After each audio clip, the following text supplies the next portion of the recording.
before, some of you have said, I play hockey. Magdalena, I think I've seen you in our Zoom classes. You'd like to be fitter, lose weight, get fitter. So most of you are thinking about the fitness elements of it, which is really important, which is what I want.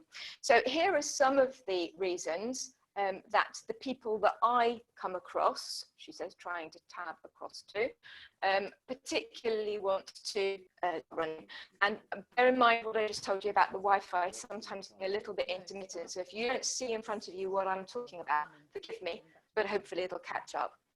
A lot of people at, let's say, our age, from 40 to 45 onwards, really struggle with sleeping.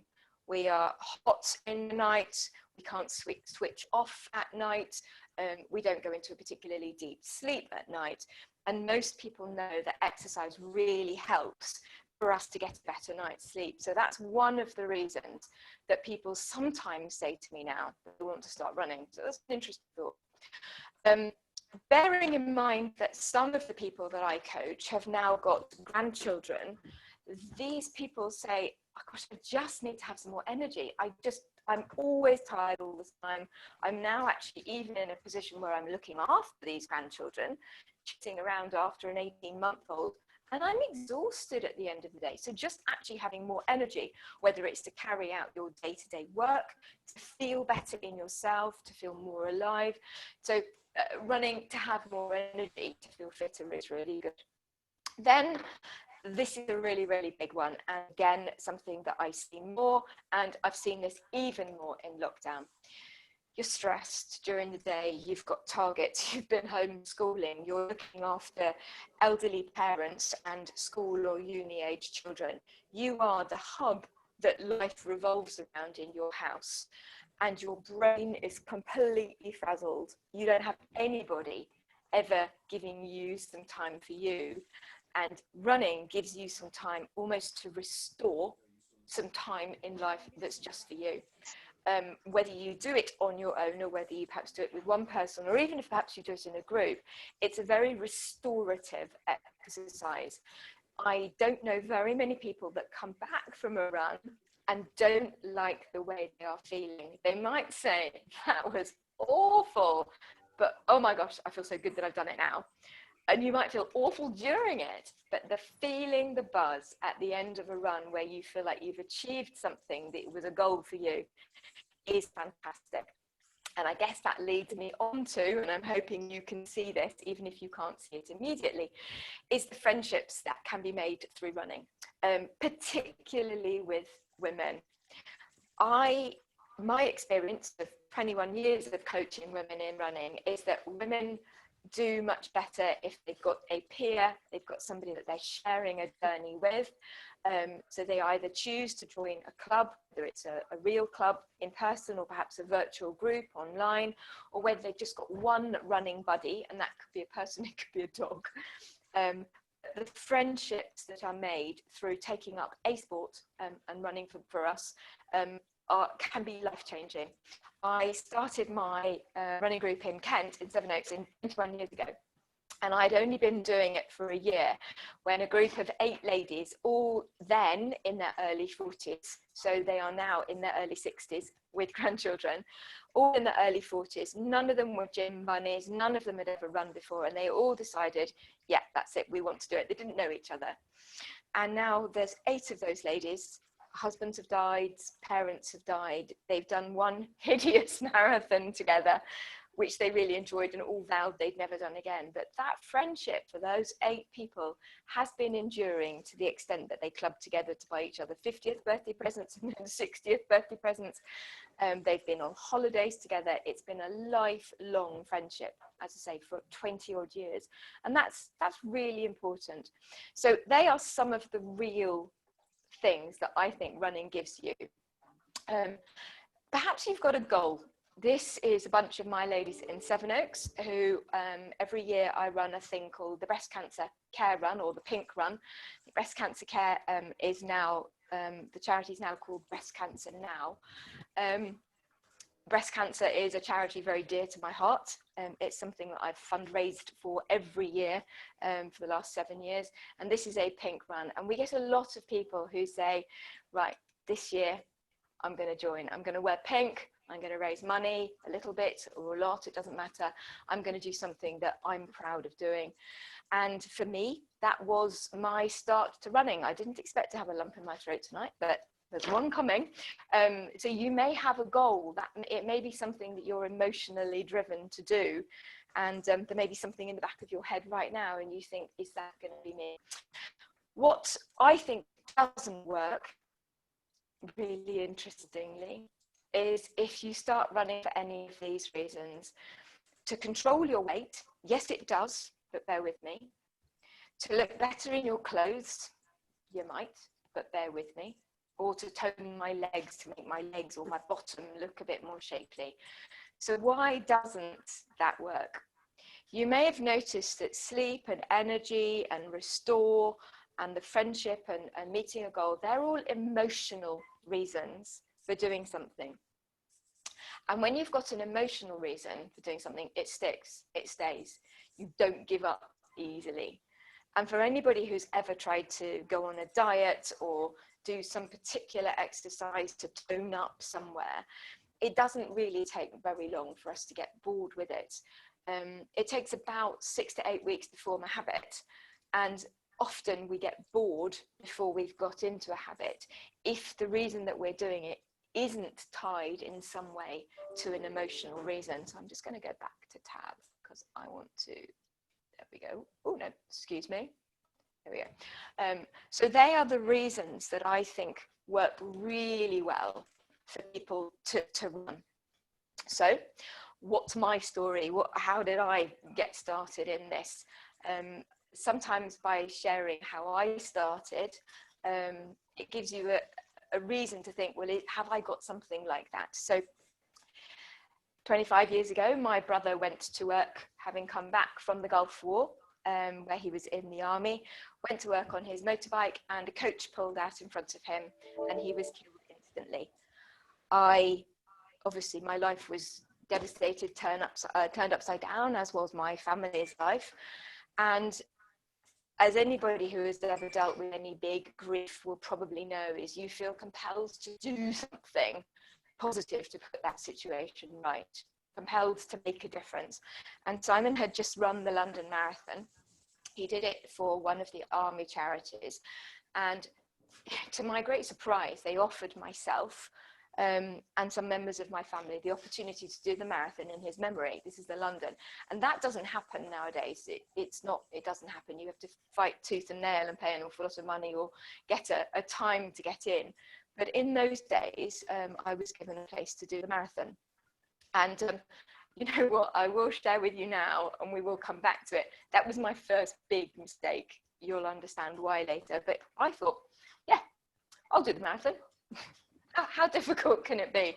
I'm 30, I'm quite young, I'll be all right. I used to do some running at school, and I signed up for the marathon. But in fact, it was running and talking to my brother, which I know sounds a bit stupid, that really helped get me through the grief of losing somebody so dear to me. Having something to sort my head around and just talk to him and go and run and churn out the miles really helped me, even though I wasn't particularly into running before that. So I wanted to share with you another one of my ladies. This is Natalie, and all the people who feature on this screen tonight know that I'm talking about them. This lady, Natalie, is one of my runners in Kent, and I've been coaching her for a number of years. And Natalie had really challenging mental health issues, and she came to us to learn to run because she knew that exercise and fitness was really well known for helping people get over their mental health issues to a certain extent. She needed other support, and Natalie was incredible. Look at that smile on her face. Natalie met friends. They have become long-term friends. She stopped running. I'm going to be right honest with you now. She stopped running and she decided that in fact power walking, which is another thing that we do, was much better for her. She became so that she was worried about going out for a run, and instead of it actually doing her good and making her think, yes, I'm going out running, it became another worry. It took her about 6 months to decide that she wanted to stick with power walking, but she has. She writes the most amazing blogs about the things that she sees on her walks. And she says that joining a running group to discover the joy of walking as well was one of the best things that she'd ever did. So the next thing I want to share with you, the 5 mistakes that I think most new runners make, particularly people who are completely new to running. And we have no men here listening to us tonight. I purposely only wanted to make this about women because women perhaps think in a different way. So forgive me if what I'm saying may sound in some ways a little bit irritating, but I'm going to go for it anyway. So the mistakes that most people make, the first one is that they wait for the right time. They wait for it to be stopping raining, for it to be dry. They wait till they've got the right kit. They wait till they haven't got to juggle too many stuff, or they wait for the weather, the cold and wait and snow to go. They're waiting for the perfect time. And you know what? There isn't ever really going to be a perfect time. I just said to you, September is a great time. It is in many ways, but it may be the most stressful time for other people. The perfect time is never actually going to present itself to you. There's always going to be 1 or 2 barriers that are going to make you say, no, now is not the right time. So I guess one of the things I would say is if you are going to start running, just start. Okay. The next thing, this is when I'm pushing my boundaries a little bit. The next thing, this isn't my husband in the top left-hand corner. I'm hoping you can see this slide, that it's come up for you. Can you see it yet? No, I can just see it actually on the other screen. It hasn't quite come up yet, but hopefully when the Wi-Fi catches up. So they go out with their husband. Their husband says, yes, darling, I know you want to get fit. I know you want to learn how to run. I'll take you out running. And they go out with their husband, who puts on their really tight kit. It's amazing it hasn't caught up yet. I do apologise. And off they go. And they've gone bombing down the road. And you're left huffing and puffing behind, feeling like a heffalump. And also feeling really, really demoralised. And they sort of go, they look back at you and they start bouncing on the spot as if to make it easier for you, which is actually, frankly, even more irritating.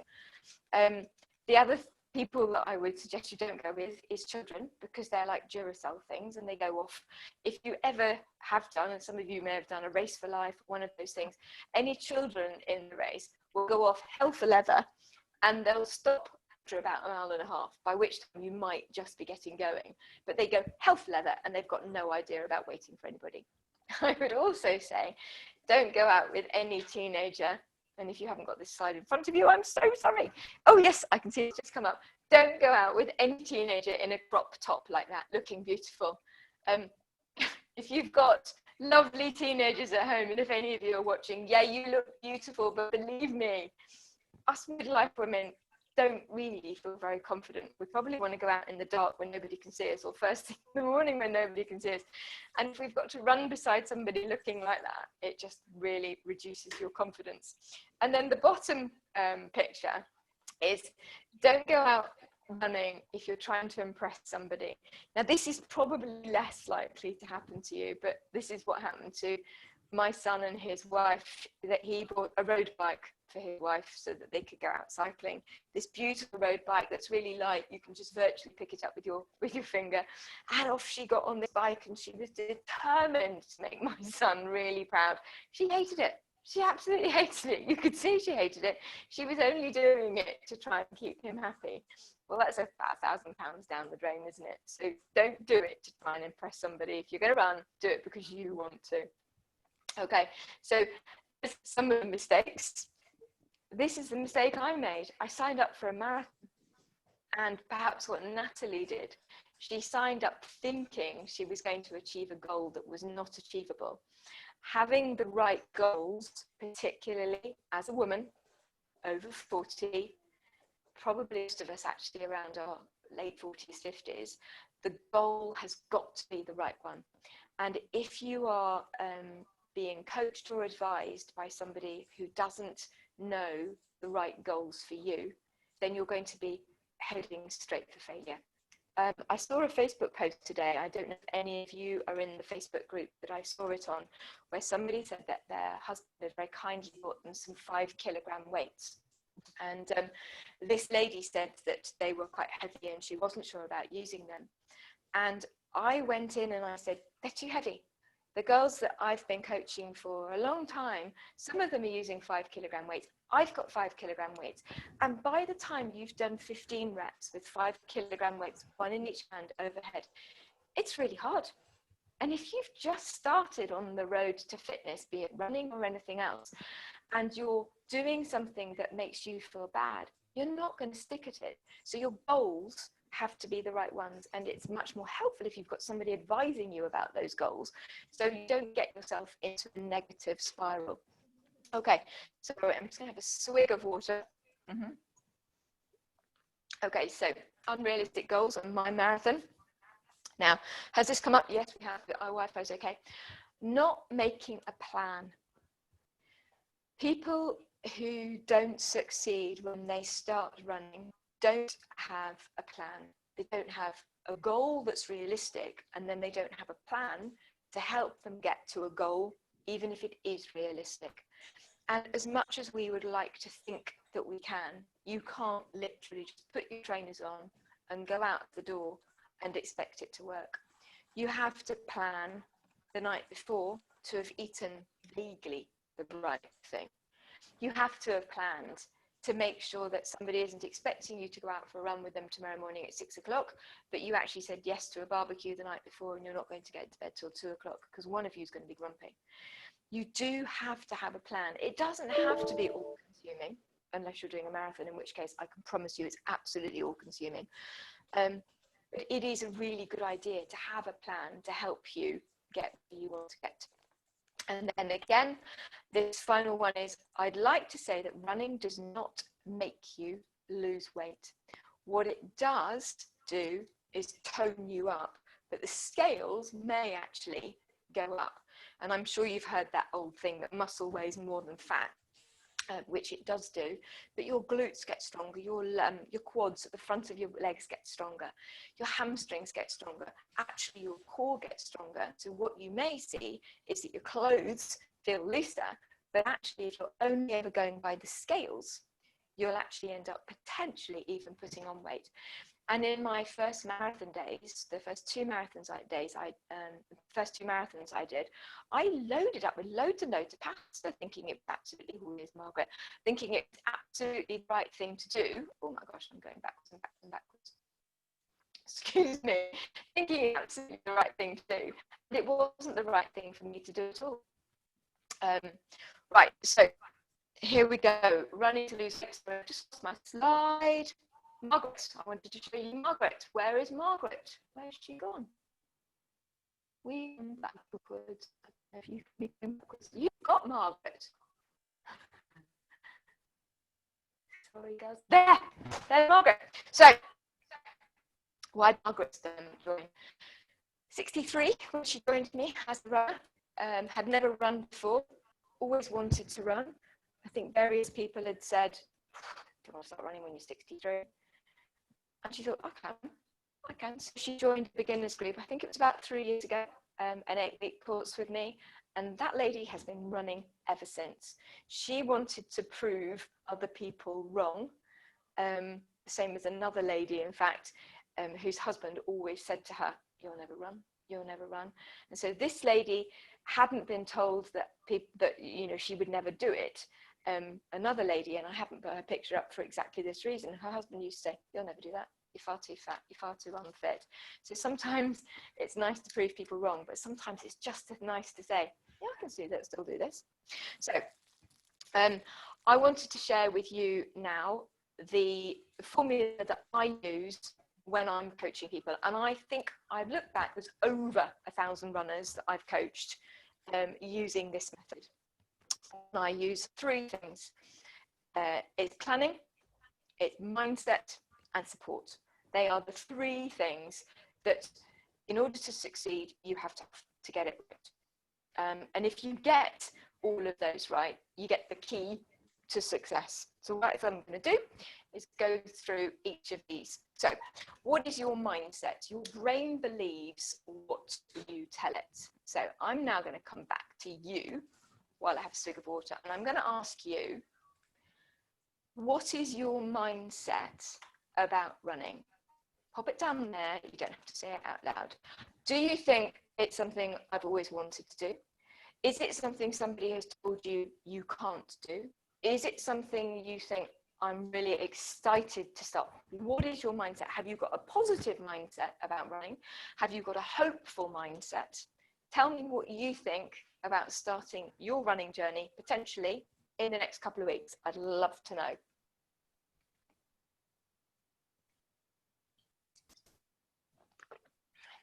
Never run before. General fitness as I get older. Something I've always wanted to do, but I've been told I'm the wrong shape. Hourglass, short legs, big boobs, bras are an issue. Oh my gosh, I won't say your name. You should see the size of my knockers. Always wanted to start running, used to love cross country at school. See, it's a personal challenge, absolutely.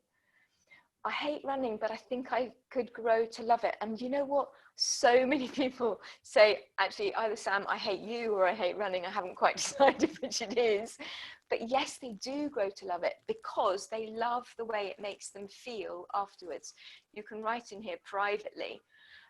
People often say that they're worried about their knees. And I've seen that a couple of people have said things about that. It has been proven that your joints, we know that for the bone density as we get older, that's really important, but your knee joints do not actually get any kind of injury from running. If you are constantly running on the road and you're not cross-training into different areas, they will take more of a pounding, but it will not injure your knees. I work quite closely with an orthopedic surgeon locally, and often this comes up, and we're often having this chat about people who say, I think it's going to really ruin my knees. And you know what? It doesn't. We do get injuries when we run, and we do need to chop and change and do different types of running in different ways, particularly as we get older. But actually, it's not your knees. So it's your mindset. What is your mindset? So I'm going to just tab back. Your brain believes what you tell it. If you tell your brain that you can be a runner, you can. If you tell your brain you can be a marathon runner, you might not succeed in doing that. If you tell your brain that you can be a runner from tomorrow, you can do it. Elma! My dog barking, sorry. This hotel is dog friendly, and my dog's friendly. So this lady, Joan, another lady, I put Joan in here because while we're doing the mindset thing, I wanted to tell you something. Joan's husband is a running coach. He used to be a fell runner up north. He's like stick thin and really fast. And Joan would have said she wasn't stick thin and really fast.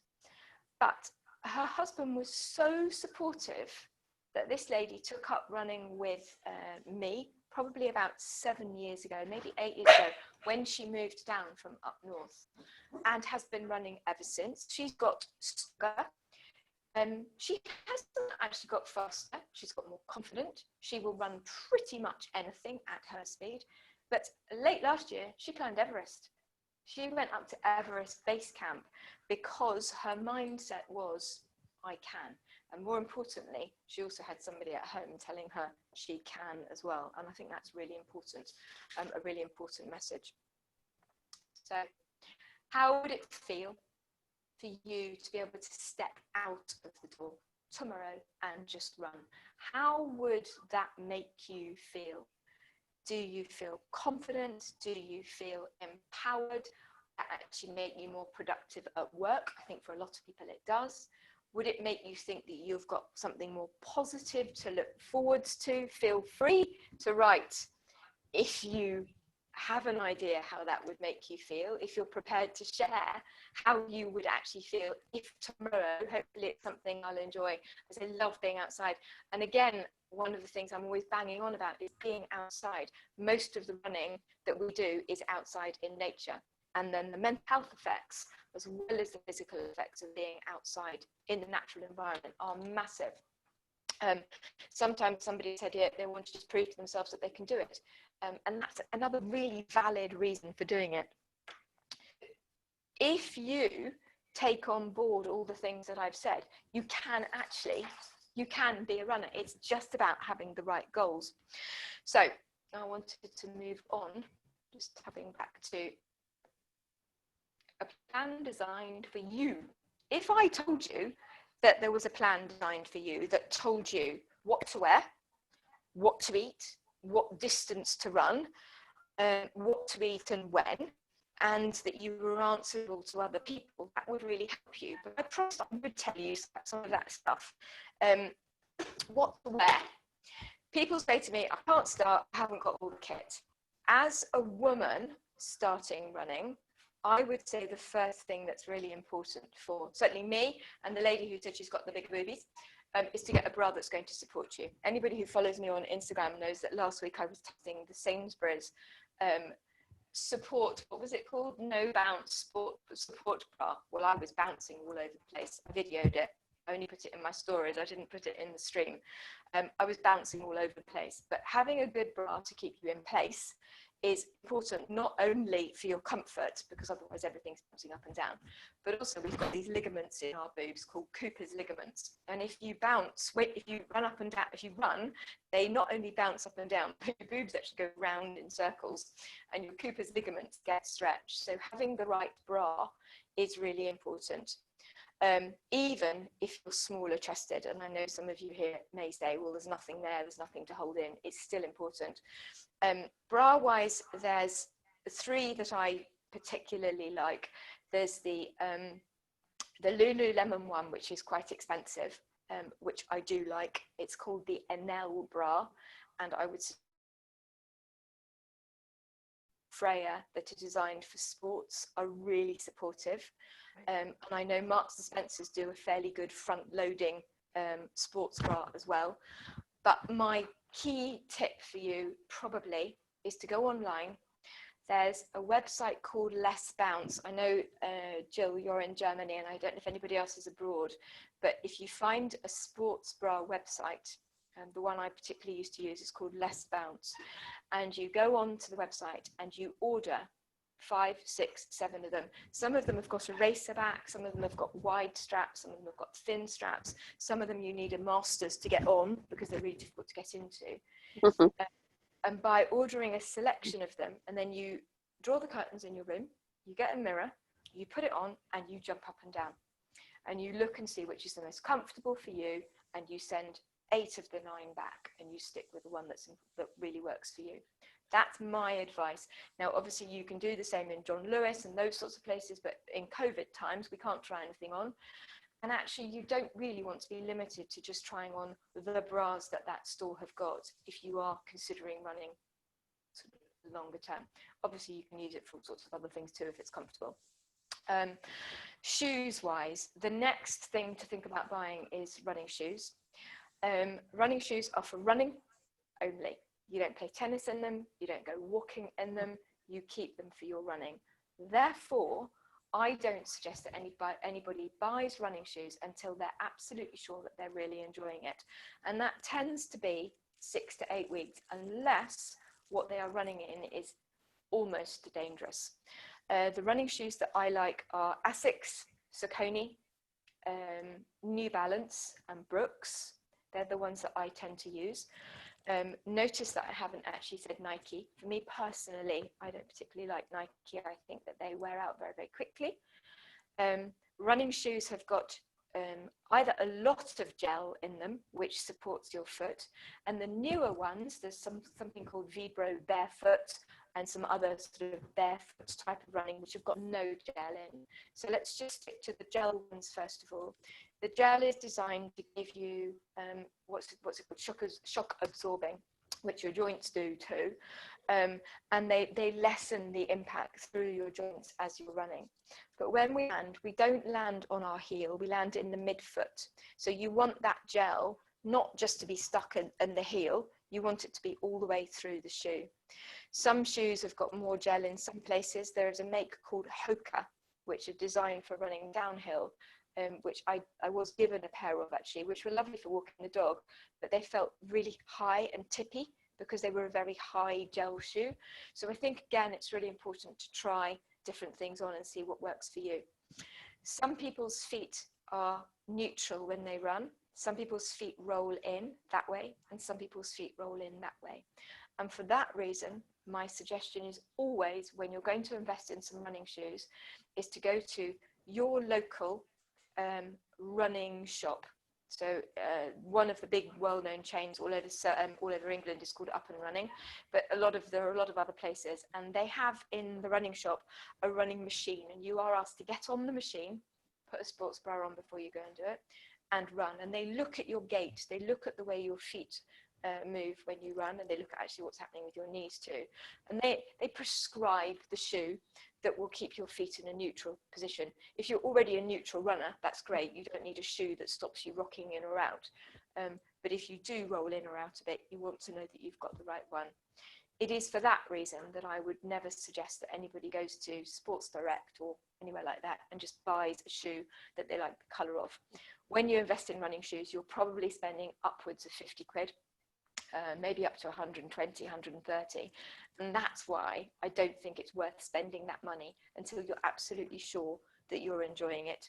One little tip it's a difficult thing to say this, isn't it? Okay, you go into your running shop, they tell you what shoes are best for you, and then you come home and see if you can buy them online cheaper. Now, that's not supporting your local high street, but I'm trying to tell you that that's what a lot of people do. And then as long as you keep buying that same shoe or the evolved version of it, you may well get 50 or so quid off because you've got last year's colours or something. And that's quite a good way of saving a little bit of money. Bras, shoes I wanted to mention. And what was the other thing I wanted to mention? Yes, running kit.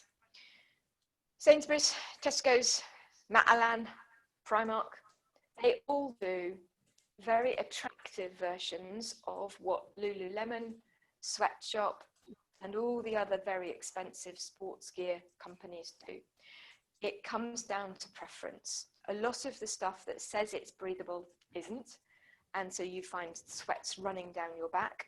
A lot of the running tights that say they are squat proof aren't, and that means that when you're squatting to stretch at the beginning or you're bending over, you can see right through those running tights into your bottom. So one of the things I always suggest to runners is that when you're trying them on, you bend over in front of a mirror, and if you can see what colour your underwear is, so can everybody else. So running kit is as much down to preference and price and what you want to spend, but personally I would always spend more on my running tights than my running top, because I don't want them to disappear up into places that they shouldn't be going into. I'm going to have a quick drink, come back here and see you, and then I'm going to talk to you about distances. How are we doing for time? 10 past 7. Everybody okay? Give me a thumbs up. Carol, are you falling asleep? Don't fall asleep, otherwise I'll bring some kind of Tabata quickly in for 4 minutes. Deb's still smiling. Magdalena, you're still smiling. Jean, are you with me? Yeah. Goodo. Maxine's still smiling too. Right, distances. Let's just go back. Didn't want to do that. Okay. Yes, a plan.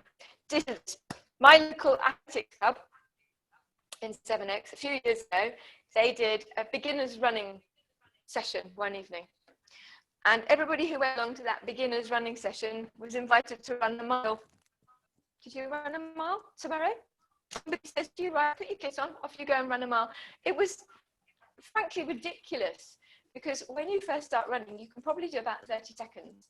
And you might be able to do 30 seconds repeatedly, but you won't be able to run a mile unless, in fact, you do an awful lot of other sport. So, Magdalena, you mentioned that you play hockey. Jill, I know you play tennis. So a lot of you do other things, but actually just going out and running a mile, it's going to take you at least 12 minutes if you're unfit, at least 12 minutes.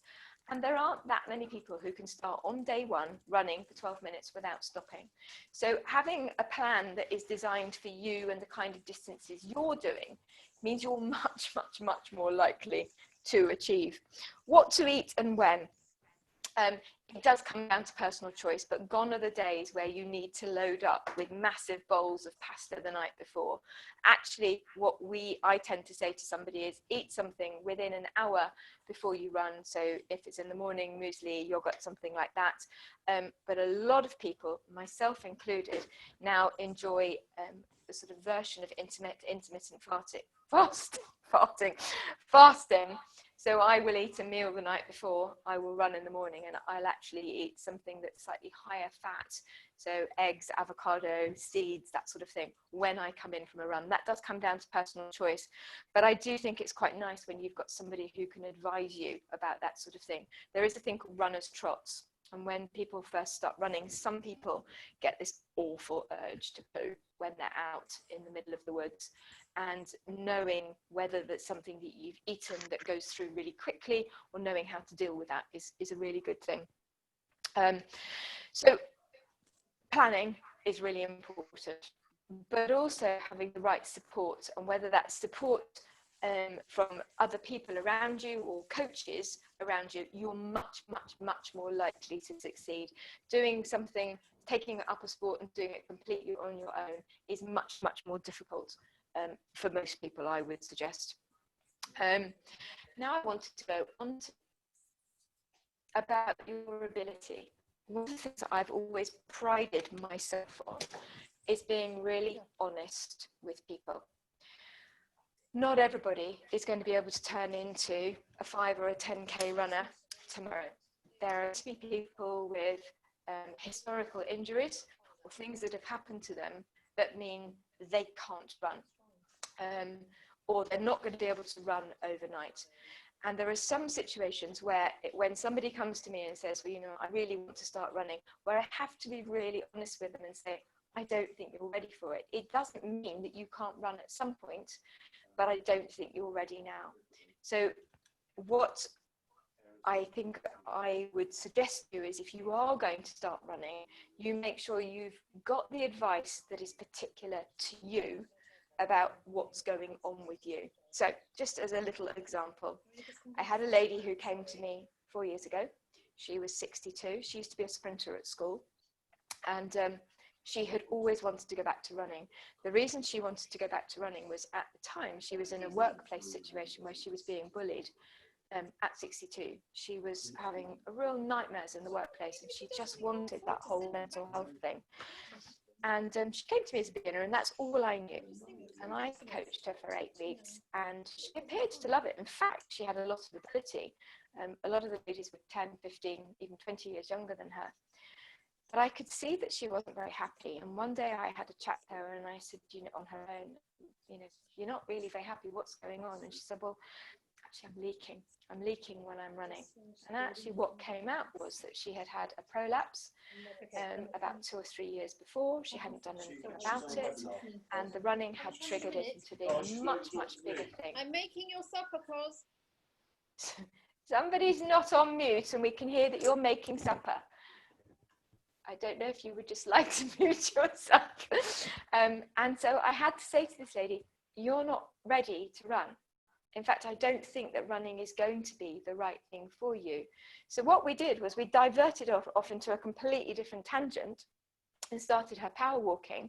She will now power walk 10 or 12 miles. She's fitter than she's ever been. She's got a bunch of ladies that she's power walking with. And instead of coming out every single time and leaking and just feeling completely demoralized, she had somebody to give her honest answers. And I think that's a really important part of what I do. So what I'm going to do now is I'm going to turn off the screen share, and I'm going to get you to unmute yourselves and put yourselves onto the camera if you want to. And I'm going to open this up to your questions, to chuck your questions at me, and hopefully I can answer them. So I'm just going to stop screen sharing. So feel free to unmute yourselves. And if anybody's got a question, ask away, and I will answer whatever questions you'd like to chuck at me.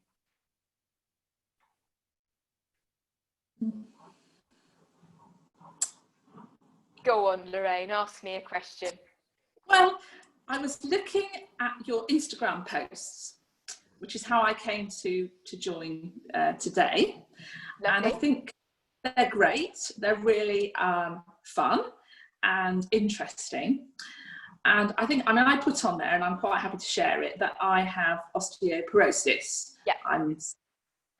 Not that badly, but obviously I have it, and it came out of the blue.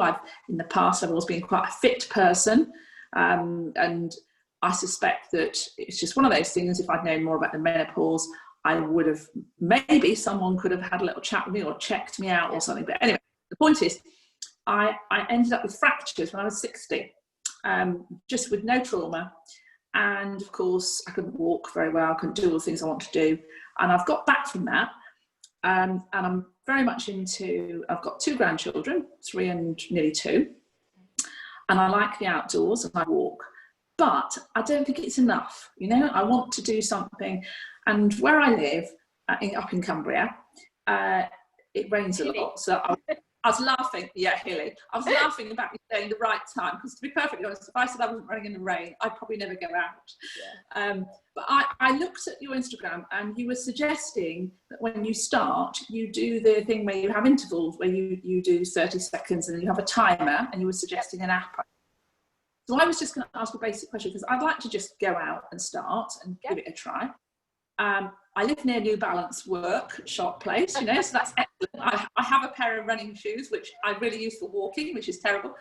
And I wanted you if you wouldn't mind clarifying a bit about that app that you suggest, where you can do like 30 seconds. So you're not looking at your phone, because what I don't want to do is fall over. Yeah, particularly. Sure.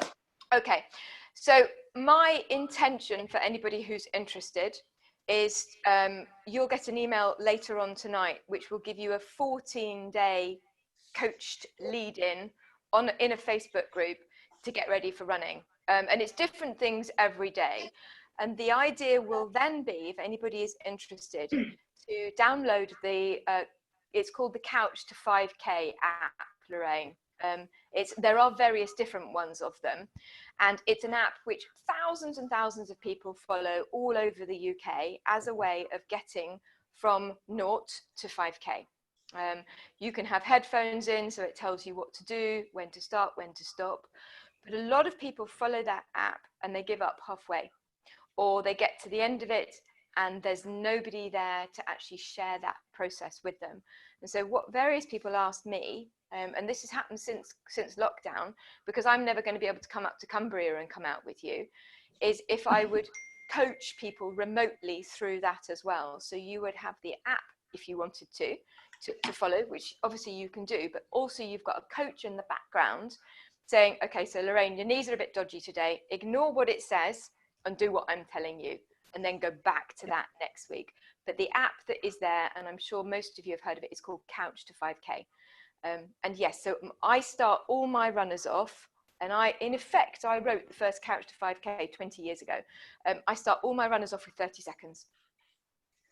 Jog for 30 seconds, all you do, and then you build up from there. Right. So thank you. That's what I would do. I would download that app and have a look at it. Yeah. And don't do what I did, which is go along to a park run and do the 5K and nearly killed myself. Don't. Yeah, exactly. And if you'd listened to me before, if you were thinking about doing the park run, and I don't know if yours are back on yet, but they're not where we are. If you listen to me now and you were thinking about going to park run on Saturday, you'd now think, right, I'm going to go and power walk that park run. I'm going to go and power walk it, and I'm going to work really hard. So if you chop and change jogging with power walking, flipping heck, it's hard work. It's really beneficial for us. The only difference with power walking is that you heel plant through to your toe, heel toe, whereas when you jog, you land in the middle of your foot, which we should do as well. Hope that answered your question. Thank you very much. That's a starter. And I'm very sorry if you asked me that on Insta and I didn't reply. I've been No, I didn't. No, it's on the chat. Right, I do try and answer everybody. Somebody asked me something this week and I can't find who it was at all to answer them, actually. They asked me on Saturday when I was driving down to Devon. Any other questions? I have a question. Magdalena. Yes. I would like to know if does running give you resistance for example, to help me when I play hockey? You know, Yes. about breathing and Yeah. have more energy. Definitely. So hockey is all about quick changes of speed and direction. Yes. So that means that your core strength should be quite good, and your reaction times are quite good, which as we get older is really important. But the running will give you endurance. So at that point where somebody who's 28 is tearing past you and you think, what am I doing? I'm not saying you'll be tearing up there with the 28-year-old quite as fast as them, but the running will give you endurance strength. And it doesn't come overnight. You have to stick with it. But yes, absolutely, Magdalena, it really does help. Yeah. Okay, that's good. It's going to be a good season for you. Thank you. Anybody else got any questions? I've got one. Hi, Alison. Hi there. You were talking about the importance of having the right goals. Yes. Can you give me an example of what a right goal might be? The right goal for you might be just to enjoy jog walking around your lake or, you know, where you live. It literally could be just something like that. The maximum goal I would suggest anybody aims for distance-wise would be 5K. I presume everybody knows that 5K is 3 miles, unless you're used to sort of mileage and K combined, you may not know that. So 3 miles, and 3 miles is a big challenge when you first start running. It's not, you know, it doesn't come overnight. So your goal may be, if you used to run in the past, to get back to running 5K without stopping. Because running 5K without stopping is very different from running 1 minute on, 1 minute off for 5K.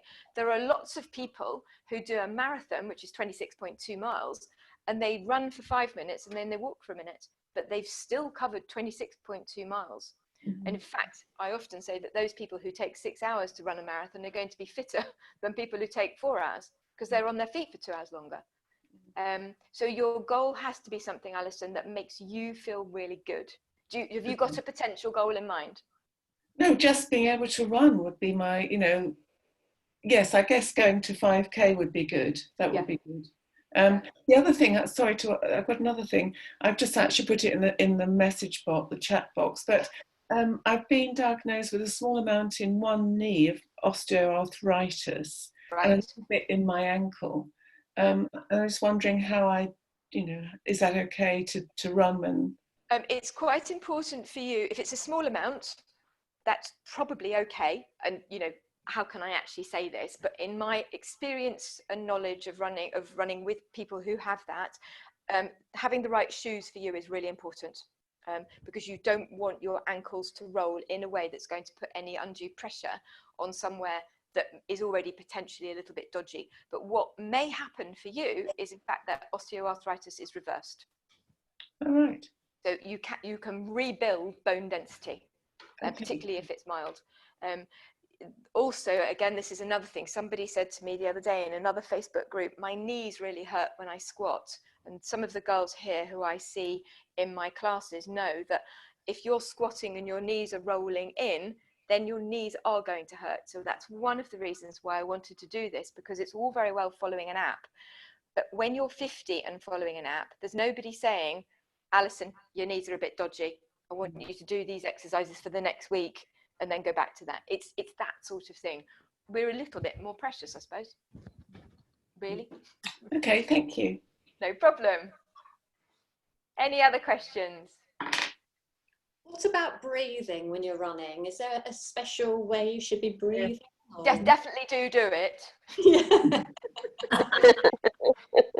My advice to you is that when you're running, you should be able to talk in sentences like this.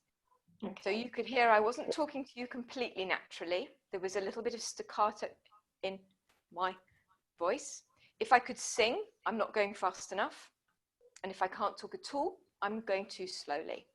But obviously that changes depending on the terrain that you're on. So if you're going up a hill, nobody's going to be able to sing going up a hill. everybody's going to be slightly puffed. That would be to be expected. But you need to be going at a speed that you can talk fairly comfortably. And that's one of the reasons why having a friend with you is so vital. Or not vital. I think it's a really good way of training with somebody, because then you can talk about the weather, you can talk about recipes, you can talk about sex, you can talk about whatever you want while you're running along and putting the world to rights. But because you're keeping talking, you're not going so fast that actually you're not going to be able to carry on. Okay. So does that answer your question, Pamela? Yeah, thank you. Okay, couple more minutes. Anybody got any other questions? How often do you suggest we run? I suggest you run 2 to 3 times a week once you get comfortable in it. I think most people start out thinking that once a week is going to make them massively change overnight. It doesn't. Once you go to twice a week, you notice huge improvements. And if you've got time to do 3 times a week, it goes up even more.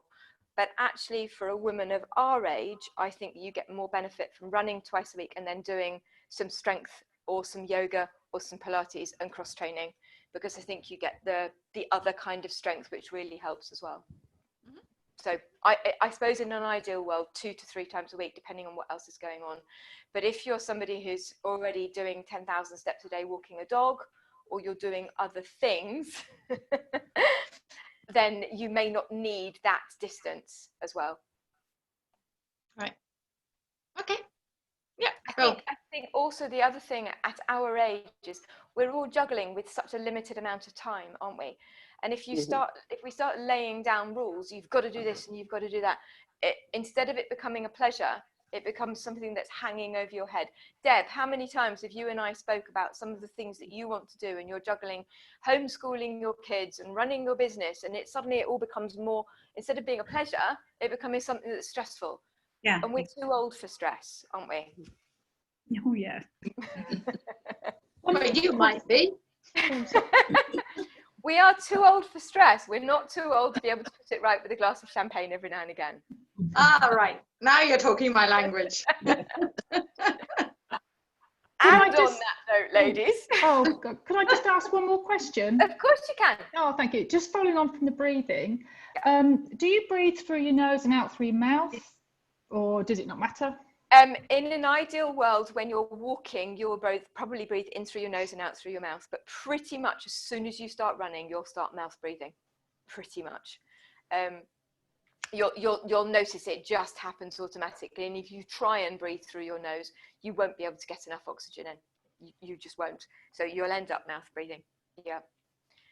And then we'll be having this conversation in the middle of winter and it's -2 degrees and you say, oh my gosh, I've got a muffler around my head and I've got a hat on.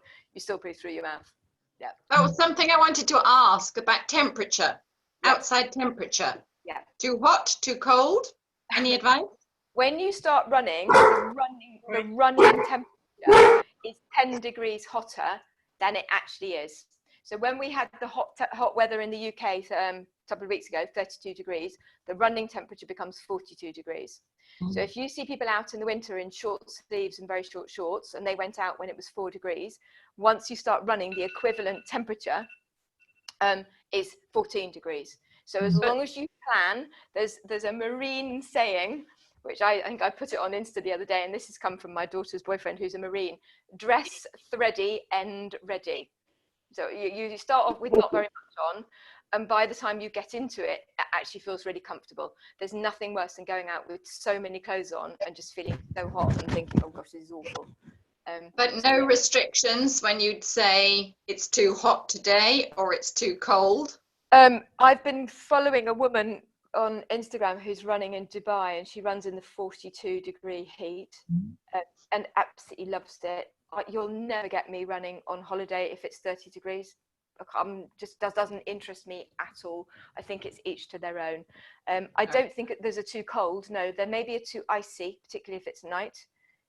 If you're running around street lit towns with ice on the road, you might not run because of the ice rather than because of the cold. But no, if you're wanting me to tell you if it's too hot or cold, you can stay at home and have a glass of champagne. No, I'm not. I'm saying get out there. Bye. Sorry, Jill. Yeah, I tried. No pink tickets here. This is all about the motivation, you see. The motivation. Yeah, I need a kick in the Another butt. question. I need a kick in the butt. Okay, so I hope that that's answered some of your questions. Brilliant. Yeah. You know, without giving you so much information, you just think, oh, I can't remember half of that. It is about having the right mindset. You can do it. If you want to do it, you can do it. And if you want me to help you, certainly for the next 14 days, I'll do it. Yeah, brilliant. I've sent you a link to the Facebook group, which you can jump in later tonight. I'm not going to bother anybody with any more emails. I have recorded this and I will send it out so that you can watch it again. And with that in mind, thank you very much for listening. I hope you found it helpful. Thank you, Sam. Brilliant. Thank you. Yes. Thank you, everybody. Thank you. Thank Bye. you. Bye.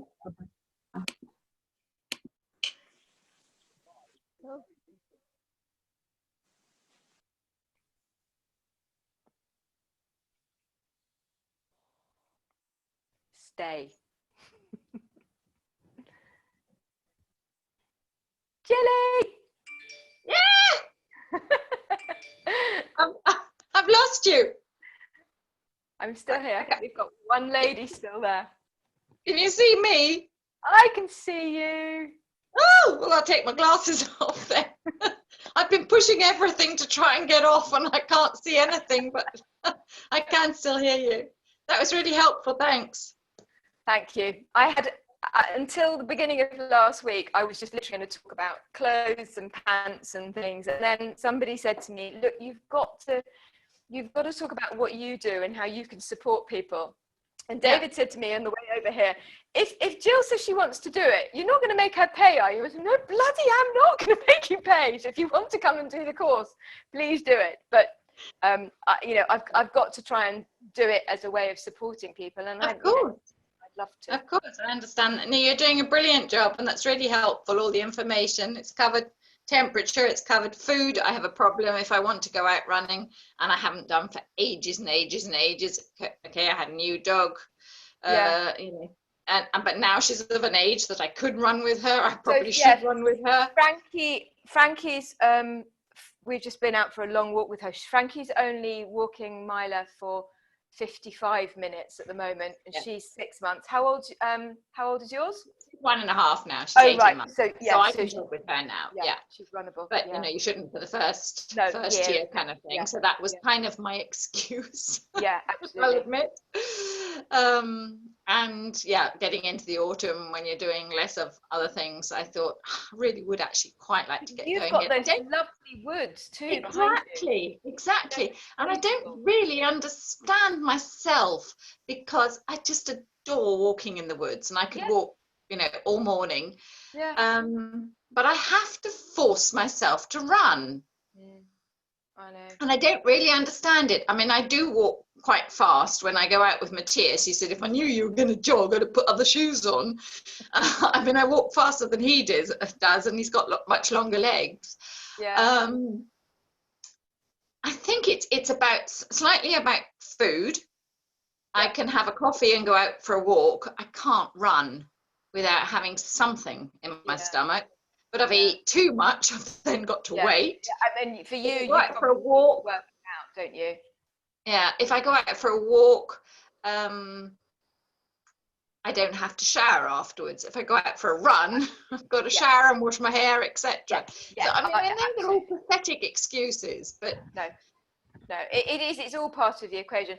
I mean, for you personally, I would have thought that yogurt and fruit and a bit of granola on top would give you a little bit of sugar from the fruit.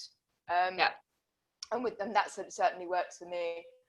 I mean, even a banana or something like that would do, but I can't run on an empty stomach. And if I have proper breakfast, and I'm waiting until it's time, and then you know, the day takes over, and I don't know why I can't get it into my routine, because we've got beautiful woods just outside the door, but I do need to do a bit more fitness because it's a slippery slope, isn't it, when you get to our age? It is. It absolutely is. Yeah. And Yeah. you know, people think I always love it. I don't. Sometimes the last thing I want to do is go out. But No, I need, as I say, a kick in the butt to say, come on, no excuses now, just get out and do it.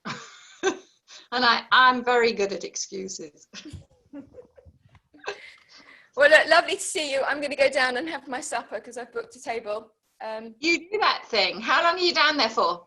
Just one night. We stayed with Frankie on Saturday night in Exeter. Then we went and stayed on Exmoor, in a funny little Airbnb for 3 nights, which was nice. But it was pouring with rain, and then we're back tomorrow. So Okay. Nice. Enjoy Anyway. your supper. Loads of Thanks love. so much. See you soon. Bye. Bye.